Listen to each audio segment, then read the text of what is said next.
नमस्कार, मी डॉक्टर आदिनाथ उत्तम वाघ. मी मेडिकल गॅस्ट्रोएंटरोलॉजिस्ट म्हणून सेट नंदलाल दूत येथे कार्यरत आहे. आज आपण जाणून घेणार आहोत एका दुर्मिळ आजाराबद्दल आणि त्याच्या ॲडव्हान्स ट्रीटमेंटबद्दल. त्या दुर्मिळ आजाराचं नाव आहे अक्लेझिया कार्डिया. त्याची जी ॲडव्हान्स ट्रीटमेंट आहे त्याचं नाव आहे पोएम, पर ओरल एंडोस्कोपिक मायोटोमी. तर साधारणतः 7 दिवसापूर्वी आपल्याकडे दोन तरुण स्त्रिया आलेल्या. एकीचं वय 23 वर्ष, दुसरीचं वय साधारणतः 34 वर्ष. जी 23 वर्षावाली मुलगी होती त्या मुलीला साधारणतः 2 वर्षापासूनचा त्रास होता. अन्न गिळायला त्रास, अन्नाचं रिगर्गिटेशन म्हणजे गरळ येणे, वारंवार गरळ यायची. प्रत्येक गणिक तिला छातीमध्ये दुखायला व्हायचं आणि कितीही पातळ पदार्थ खाल्ला, इनफॅक्ट पाणी जरी पिलं तरी ते अन्ननलिकेच्या खाली उतरत नव्हतं. यामुळे तिच्या शरीरामध्ये अन्न जात नव्हतं प्रॉपरली. त्यामुळे तिला मालन्यूट्रिशन व्हायचं. मालन्यूट्रिशन म्हणजे कुपोषण. तर तिचं वजन साधारणतः 22 किलोने कमी झालेलं मागच्या 1.5 ते 2 वर्षात. वारंवार बऱ्याच डॉक्टरांचा तिने ओपिनियन घेतलं, बऱ्याच ठिकाणी दाखवलं, पण या आजाराचा निदान होत नव्हतं.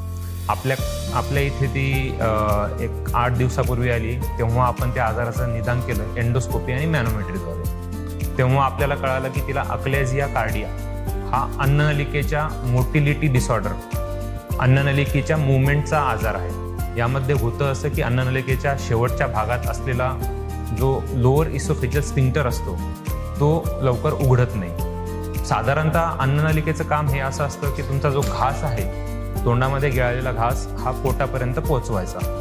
तर तो पोहोचवताना ती जी नळी आहे ती कॉन्ट्रॅक्ट आणि रिलॅक्स अशा पद्धतीने काम करते. जेव्हा घास एका ठिकाणी असतो तो भाग ढिला होतो आणि त्याच्या मागचा भाग त्याला कॉम्प्रेस करतो.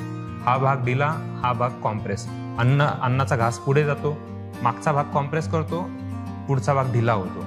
तर शेवटी अन्ननलिकेच्या शेवटी गेल्यानंतर तो भाग काही ढिला होत नव्हता.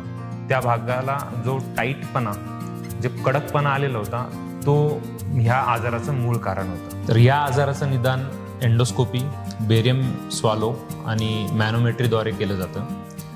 यावरती उपलब्ध असलेल्या उपचार पद्धतींमध्ये एंडोस्कोपिकली बलून डायलेटेशन करणे, लॅप्रोस्कोपीने म्हणजेच वरतून पोटाचे चिरफाड करून हेलर्स मायोटोमी करणे, आणि जो अत्याधुनिक, सुलभ आणि सुरक्षित उपाय ज्याबद्दल मी आज बोलणार आहे तो म्हणजे पोएम, पर ओरल एंडोस्कोपिक मायोटोमी करणे. हा आहे पोएम. तर पर ओरल एंडोस्कोपिक मायोटोमी, पोएम म्हणजे काय? यामध्ये बिन टाक्याची शस्त्रक्रिया केली जाते. तोंडाद्वारे दुर्बीण टाकून अन्ननलिकेच्या आतल्या थरांमध्ये एक रस्ता तयार केला जातो. त्या रस्त्याने आपण अन्ननलिकेच्या शेवटच्या भागापर्यंत पोहोचतो आणि तिथे जो घट्ट स्नायू असतो, ज्यामुळे अन्ननलिकेला कडकपणा आलेला असतो, ज्याला LES म्हणतात, त्या स्नायूंना कट केलं जातं आणि ते कट करून आपण जो रस्ता आतमध्ये बनवलेला आहे तो बंद करतो. आणि अशा प्रकारे यामुळे अन्नाचा संचार अन्ननलिकेतून व्यवस्थित होतो. पूर्वापार चालत आलेल्या उपचार पद्धतींपेक्षा पोएम वेगळी कशी? तर ही एक वेदनारहित प्रक्रिया आहे. यामध्ये कुठेही शरीरावरती टाके पडत नाही. पेशंट लवकर बरा होतो. त्याचा हॉस्पिटल स्टे कमी असतो. 2-3 दिवशी आपण त्यांना डिस्चार्ज करू शकतो आणि याचे दीर्घकालीन उपचार हे बाकीच्या दोन्ही उपचार पद्धतींपेक्षा खूप चांगले आहेत. अक्लेझिया कार्डिया हा अत्यंत दुर्मिळ आजार आहे जो 1 लाखामध्ये एखाद्या व्यक्तीला होतो. त्यावरची जी अत्याधुनिक बिनटाक्यांची शस्त्रक्रिया आहे पोएम, ती सेट नंदलाल दूत हॉस्पिटल येथे आपण यशस्वीरित्या पार पाडलेली आहे. आपले दोन्हीही पेशंट ऑपरेशनच्या 3ऱ्या दिवशी ट्रीट होऊन व्यवस्थित घरी गेलेले आहेत. तरी आपल्याला वरीलपैकी कोणताही त्रास असेल किंवा अक्लेझिया सस्पेक्टेड असेल तर आपण सेट नंदलाल दूत हॉस्पिटलच्या गॅस्ट्रोएंटरोलॉजी विभागामध्ये संपर्क करू शकता. धन्यवाद.